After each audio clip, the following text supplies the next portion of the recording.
Cincinnati's homicide rate is picking up as the weather gets warmer. Tonight, there are calls to increase funding for an anti-violence campaign that has worked in the past. As part of our 10 Years Later series, 9 News reporter Tom McKee is here with emotional pleas to do that from the mothers of 2 murder victims. Tom.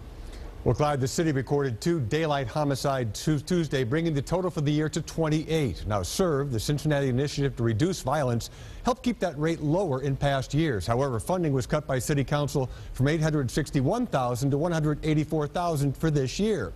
What had been 16 street workers dropped to 5, but now there are calls to boost that number, and soon. This has got to stop. Mothers burying their children, this is not what it do. It's unnecessary violence, unnecessary. Life is too short, and we should just be loving one another, period. That emotional plea came from Alicia Johnson, whose son Donnell was shot dead Tuesday at Liberty and John Streets in the West End. He finished a prison sentence for robbery just 34 days ago. He paid his debt to society regardless. My son was not in any more trouble. My son wasn't doing nothing. They say he was walking down the street minding his business, and somebody tried to rob him and just point blank shot my son. Santonio Furrer, here with his girlfriend, was shot dead at 13th and Main Streets Tuesday. His mother, Nicole Bergen, said he went to court asking to be put on house arrest to care for his sister, who was paralyzed in a January shooting at Tucker's restaurant. He left court when told to serve jail time as space became available, but an hour later, he was dead. If anybody know anything or saw anything, can you please come forward? Please. And get these people off the street. Bergen and her sister Melanie Hall also sent a message to the public. Please put down the guns and stop the violence. Please.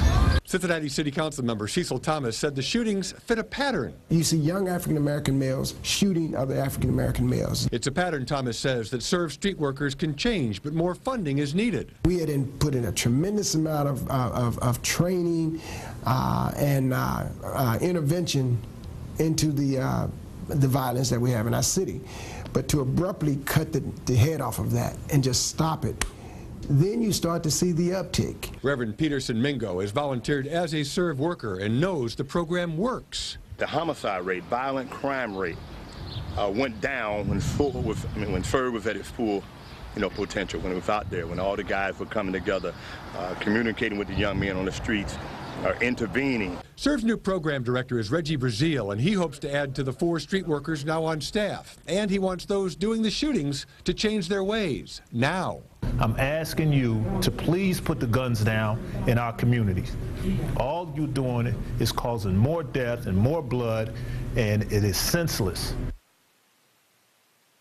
Now, 2 Solutions notes here. SERVE is asking for men to gather Friday at 2 in the afternoon at South Avondale School to show their support for nonviolence. And Reverend Mingo is putting together a rites of passage retreat at camps Friedlander and Craig this summer from June 6th through 11th. It will target 150 at-risk youth ages 12 to 15, Clyde, with a positive anti-violence message. Clearly one much needed, Tom. Thanks.